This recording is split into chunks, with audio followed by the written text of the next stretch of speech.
तो बता दें कि अब जो है इंडिया अलायंस की तरफ से भी सीटों को लेकर जो पसोपेक्ष फंसा हुआ था उसको लेकर अभी कुछ कुछ चीजें जो है साफ करने की कोशिश की गई है। और सीएम हेमंत सोरेन ने झारखंड में इस चीज को लेकर क्लियर किया है और इस चीज को लेकर ऐलान किया है 70 सीटों पर जेएमएम और कांग्रेस के प्रत्याशी चुनाव लड़ेंगे, बाकी सीट पर दूसरे गठबंधन के जो उनके साथी हैं वो चुनाव लड़ेंगे। मतलब यानी इंडिया अलायंस के अंदर और भी जो घटक दल हैं या आरजेडी हो गया, सीपीएमएल हो गया, ये लोग भी जो है चुनाव लड़ेंगे। तो सीएम हेमंत सोरेन ने इसकी जानकारी प्रेस कॉन्फ्रेंस के जरिए दी है। हम अपने चर्चा पर जाएंगे, लेकिन उससे पहले हम आपको सुनवा देते हैं एक बार फिर से कि सीएम हेमंत सोरेन ने क्या कुछ कहा है। इस संदर्भ में 81 विधानसभा में जो हम लोग इंडिया गठबंधन में हम लोग साथ रहे हैं, जेएमएम, कांग्रेस, आरजेडी के दलों के साथ इस गठबंधन में एक और सहयोगी गठबंधन में शामिल हो रहे हैं। लेफ्ट पार्टी की भी इसमें भूमिका होगी और इस चरण में, इस चुनाव में अभी जो पहले चरण में ये बातें तय हुई है कि राज्य के 70 सीटों पर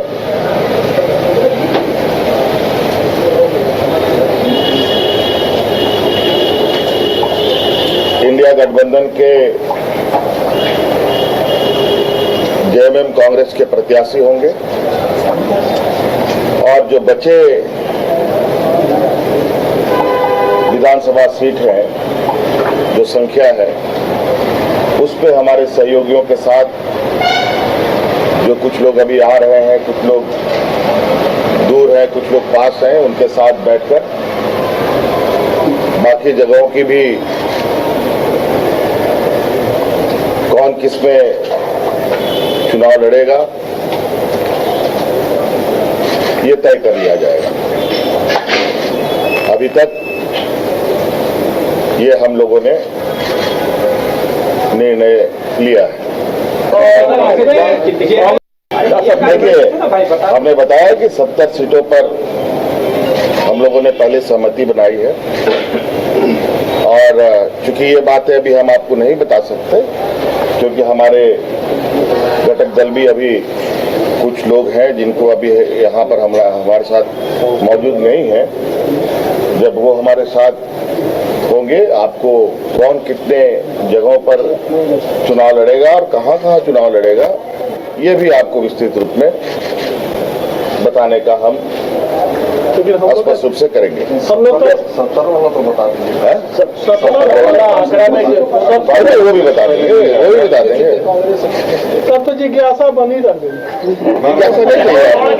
जिज्ञासा नहीं।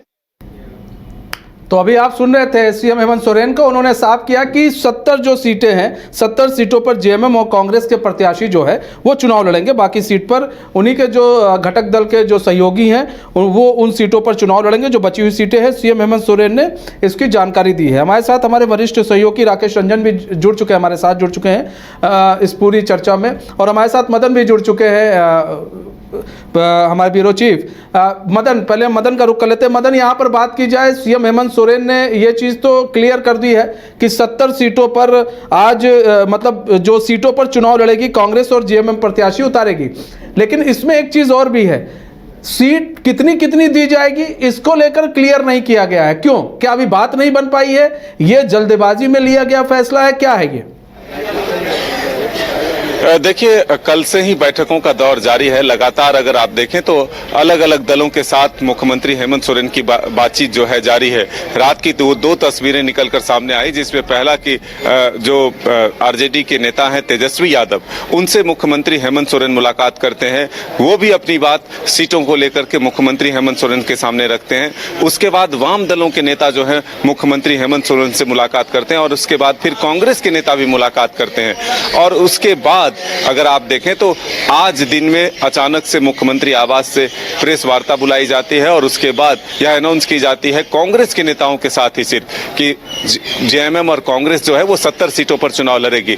फिलहाल वो आंकड़े क्लियर नहीं हुए हैं कि जेएमएम कितनी सीटों पर चुनाव लड़ेगी और कांग्रेस कितने सीटों पर चुनाव लड़ेगी, लेकिन ये जरूर है कि 11 सीटों में वाम दल और आरजेडी मिलकर चुनाव लड़ेगी, ये क्लियर हुआ है। लेकिन इसमें भी दोनों को कितनी कितनी सीटें मिलेगी ये फिलहाल क्लियर नहीं है। तो ये हम कह सकते हैं कि झारखंड में विधानसभा चुनाव को लेकर के तमाम राजनीतिक दल जो है वो रेस हो चुकी है, नॉमिनेशन का दौर शुरू हो चुका है। ऐसे में अब दोनों तरफ से इंडिया गठबंधन हो या फिर एनडीए, दोनों तरफ से सीटों के बंटवारे और उम्मीदवार के नाम की घोषणा को लेकर के बैठकों का दौर जारी है। अब से ठीक थोड़ी देर पहले जो असम के मुख्यमंत्री है हेमंता बिस्वा शर्मा, वो यहाँ पर बैठक करते हैं राजधानी रांची में। फिर दूसरी तरफ मुख्यमंत्री हेमंत सोरेन के आवास में लगातार बैठकों का दौर जारी रहता है। तो ऐसे में अब गुलाम मीर अहमद जो है यहाँ से निकल कर गए हैं और देर शाम तक राहुल गांधी भी रांची पहुंचने वाले हैं।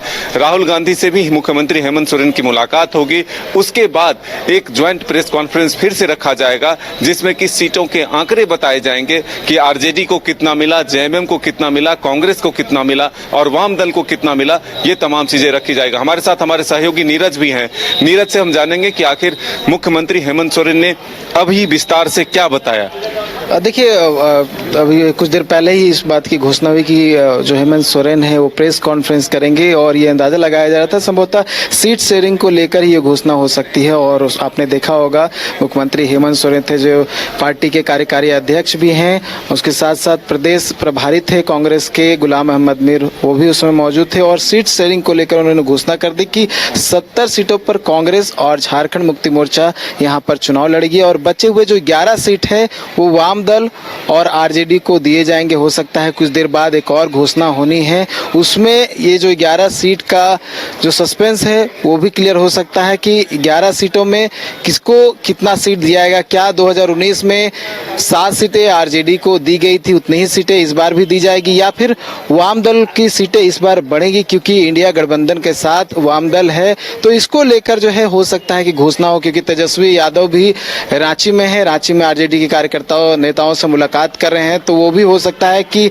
सीएम आवास में पहुंचे, क्योंकि देर रात उनकी मुलाकात भी हुई है मुख्यमंत्री हेमंत सोरेन से। तो हो सकता है सीटों को लेकर इस बात उचित हुई हो और कुछ देर बाद जब घोषणा हो तो हो सकता है कि तेजस्वी यादव भी उसमें मौजूद रहे, वाम दल के नेता है वो भी वो मौजूद रहे। और जो 11 सीटों की बात चल रही है तो उसमें आरजेडी को कितनी सीटें दी जाएगी इसको लेकर भी निर्णय हो सकता है, या जो कांग्रेस पार्टी है या फिर झारखंड मुक्ति मोर्चा पार्टी है, क्योंकि उन्होंने कह दिया है कि 70 सीट झारखंड मुक्ति मोर्चा और प्रदेश कांग्रेस के जो नेता है वो मिलकर लड़ेंगे। तो हो सकता है कि इसको लेकर भी घोषणा हो सकती है कि 70 में से झारखंड मुक्ति मोर्चा को कितनी सीटें दी जाएगी, कांग्रेस को कितनी सीटें दी जाएगी। तो इसको लेकर भी घोषणा हो सकती है, कुछ देर में हो सकता है घोषणा हो। बिल्कुल हम नीरज को रोकना चाहेंगे, लेकिन देखिए सबसे महत्वपूर्ण बात यह है कि दोनों तरफ अभी जो है सस्पेंस बरकरार है।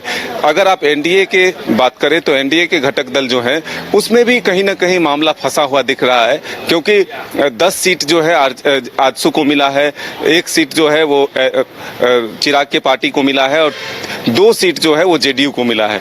लेकिन इसके बावजूद भी ये कहा जा रहा है कि कुछ सीटों पर बातचीत अभी जारी है, यानी कि वो सीटें कौन सी है जिस पर बातचीत जारी है। और जेएमएम की तरफ से जो दावेदारी की जा रही है इंडिया गठबंधन में कि हम 43 सीटों पर चुनाव लड़ेंगे, कांग्रेस का सीट जो है वो कम हो सकता है, यानी कि 27 तक मिल सकता है। तो अब जो एक बीच का रास्ता अभी फिलहाल ढूंढकर मीडिया के सामने बात रखा गया है कि जिसमें 70 सीटों पर जेएमएम और कांग्रेस मिलकर चुनाव लड़ेगी, तो वो आंकड़े क्या होंगे इस पर सस्पेंस बरकरार है। अब इंतजार है कि आखिर कब तक जो है एक ज्वाइंट प्रेस कॉन्फ्रेंस बुलाई जाती है, राहुल गांधी से मुलाकात के बाद जो है यह फॉर्मूला क्लियर होगा, इस पर सबकी निगाहें टिकी हुई है। मतलब कि अगर हम बात करें यहाँ पर मदन, तो जो चीज़ें हम बार बार ये चर्चा में विषय बन रहा था, चर्चा का विषय बन रहा था कि जो 31 से 33 सीटों की डिमांड जो है वो कर रहा था जेएमएम से सीटों की कांग्रेस डिमांड कर रहा था, लेकिन ये बाद में ये चीज़ निकल के आई थी कि 28 से 29 सीटें जो है कांग्रेस को मिल सकती हैं, क्योंकि हरियाणा में जिस तरह से परफॉर्मेंस हुई कांग्रेस की देखी गई, उसके बाद से कांग्रेस थोड़ा बैकफुट पर है सीटों को लेकर। तो ऐसे में क्या समझा जाए कि जो बातें चल रही थी 29 सीटों की, वो 29 सीटें कांग्रेस को मिलेगी और बाकी जो 70 में और भी जो जितनी सीटें हैं वो जेएमएम के खाते में जाएगी और जेएमएम चाहेगी कि वो ज़्यादा सीटों पर चुनाव लड़े।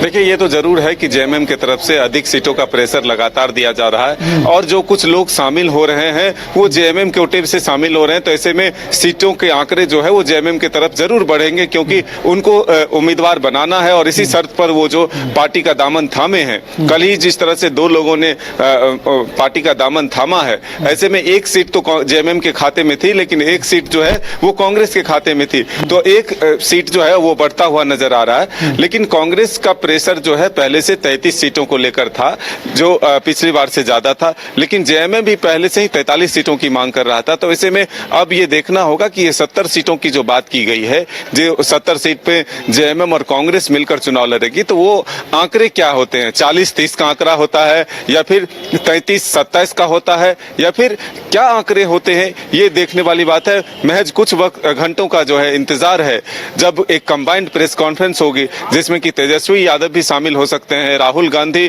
की मुलाकात के बाद ये प्रेस कॉन्फ्रेंस हो सकती है, तो ऐसे में क्या राहुल गांधी भी उसमें मौजूद रहते हैं, ये आने वाला वक्त बताएगा। लेकिन फिलहाल आज मुलाकात जो है मुख्यमंत्री हेमंत सोरेन का राहुल गांधी से होना है। तेजस्वी यादव पहले से ही रांची में मौजूद हैं, वो एक बार अपने डिमांड मुख्यमंत्री हेमंत सोरेन से मिलकर रख चुके हैं। तो अब देखना होगा कि सीटों का फार्मूला क्या होता है, वाम दलों को कितना मिलता है, आरजेडी को कितना मिलता है। जो 11 सीटें छोड़ी गई है वाम दल और आरजेडी के लिए, तो क्या वो 7-4 का फॉर्मूला है या फिर उससे कम है, ये आने वाला वक्त बताएगा। तो फिलहाल दोनों तरफ इंडिया हो या एनडीए, सीटों के बंटवारे को लेकर के माथापच्ची अभी भी जारी है। फॉर्मूला सेट किया जा रहा है, सीट एक दूसरे को मनाने की कोशिश हो रही है, अपनी दावेदारी पेश की जा रही है कि किस सीटों पर कौन मजबूत है, किसके खाते में कौन सी सीट जानी चाहिए। लक्ष्य दोनों तरफ से ये है कि एक दूसरे को हराया जाए। एनडीए ये चाहता है कि एकजुटता के साथ इंडिया गठबंधन को हराया जाए, इंडिया गठबंधन ये चाहता है कि एकजुटता के साथ एनडीए को हराया जाए। तो अब देखना होगा कामयाबी किसे हाथ लगती है, कितने देर और लगते हैं सीटों के बंटवारे को लेकर और उम्मीदवार के नाम की घोषणा को लेकर। मदन, आप से हम ऐसे ही पल पल की अपडेट लेते रहेंगे। फिलहाल बहुत बहुत धन्यवाद हमारे साथ जुड़ने के लिए और तमाम जानकारी साझा करने के लिए।